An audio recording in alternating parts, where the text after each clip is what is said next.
Hello students, তোমাদের সকলকে স্বাগত। আজকে তোমাদের ক্লাস 9-এর রায় ও মার্টিন প্রশ্নবিচিত্রার ভূগোল বিষয়ের মডেল সেট 10 করে দেখাবো। তো চলো শুরু করা যাক। তার আগে বলে দিই, তোমরা যদি চ্যানেলে নতুন হয়ে থাকো তাহলে চ্যানেলটিকে অবশ্যই সাবস্ক্রাইব করে দিবে। প্রশ্নটি হয়েছে হুগলি ব্রাঞ্চ গভর্নমেন্ট স্কুল, বিভাগ ক। বিকল্পগুলি থেকে সঠিক উত্তর নির্বাচন করে লেখো। কে ভূপ্রদক্ষিণ এর সঙ্গে যুক্ত ছিলেন না? উত্তর হবে কি? Option D, Ptolemy. পরের প্রশ্ন কি আছে? ভূপৃষ্ঠ থেকে যত উচ্চতা বাড়তে থাকে দিগন্ত রেখার পরিধির মান বাড়ে। উত্তর হবে কি? Option A. পরের প্রশ্ন কি আছে? নিরক্ষরেখায় পৃথিবীর আবর্তন গতিবেগ প্রতি ঘন্টায় প্রায়, এখানে উত্তরগুলো ভুল আছে, এটা হবে কি? 1674 কিমি। পরের প্রশ্ন কি আছে? কোনো বছরে অপসূর অবস্থান ঘটে যে তারিখে, তা হলো অপশন ডি, 4 জুলাই। চলো এবারে পরের প্রশ্ন দেখে নিই। মানব সম্পদের উদাহরণ হলো অপশন এ, শিক্ষা। পরের প্রশ্ন কি আছে? খনিজ তেলের একটি উপজাত দ্রব্য হলো অপশন এ, বিটুমেন।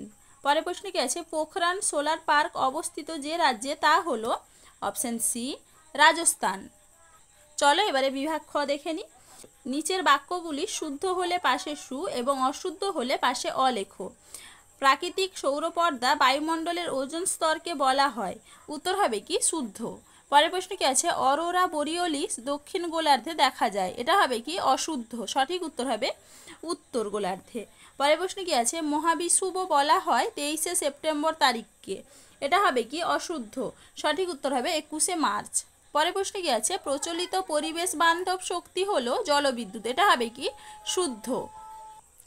চলো এবারে 2-এর বি দেখে নিই। শূন্যস্থান পূরণ করো। ড্যাশ গ্রহকে পৃথিবীর যমজ ভাই বলা হয়। উত্তর হবে কি? শুক্র। পরের প্রশ্ন কি আছে? নিরক্ষরেখায় কোরিওলিস বলের মান হয় ড্যাশ।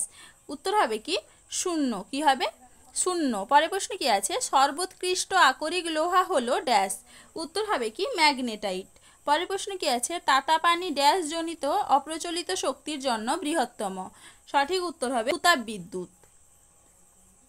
চলো এবারে 2-এর সি দেখে নিই। 2-1 কথায় উত্তর দাও। জিপিএস এ 6টি কক্ষপথে মোট কতগুলি উপগ্রহ পৃথিবীকে বিভিন্ন দিক থেকে পরিক্রমণ করেছে? উত্তর হবে 20টি উপগ্রহ। পরের প্রশ্ন কি আছে? জলবিষুবের পর থেকে দক্ষিণ গোলার্ধে কোন ঋতুর প্রভাব বাড়তে থাকে? উত্তর হবে কি? শীত ঋতু। কি হবে? শীত ঋতু। পরের প্রশ্ন কি আছে? একটি রুদ্ধ প্রবহমান সম্পদের উদাহরণ দাও। উত্তর হবে কি? বনভূমি অরণ্য। কি হবে? বনভূমি অরণ্য। চলো এবার ভাগ গ দেখে নিই। নিচের প্রশ্নগুলির সংক্ষিপ্ত উত্তর দাও। জিওট কি? এটা তোমাদের রায় মার্টিন সহায়িকায় 26 নম্বর পেজে 5 নম্বর প্রশ্নের উত্তর দেখবে, সেখান থেকে তোমরা পেয়ে যাবে, সেখান থেকে দেখে নিবে। পরের প্রশ্ন কি আছে? সম্পদ সংরক্ষণে জিপিএস এর দুটি ব্যবহারগত দিক লেখো।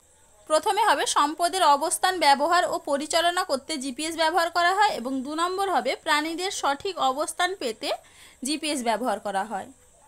চলো এবারে পরের প্রশ্ন কি আছে? 2096 সালের পরে কোন অধিবর্ষ হবে তা বুঝিয়ে লেখো। এটা তোমাদের রায় মার্টিন সহায়িকায় 53 নম্বর পেজে 20 নম্বর প্রশ্নের উত্তর দেখবে, সেখান থেকে তোমরা পেয়ে যাবে, সেখান থেকে দেখে নিবে। তাহলে দেখো স্টুডেন্টস, এখানে আমি তোমাদের প্রশ্নগুলির উত্তর কত নম্বর পেজে কত নম্বর প্রশ্নের উত্তর সেটা লিখে দিয়েছি, তোমরা একটু দেখে নাও। চলো আজকে এইটুকুই, দেখা হচ্ছে পরের ভিডিওতে। ভিডিওটি ভালো লাগলে লাইক অ্যান্ড সাবস্ক্রাইব করে দিবে।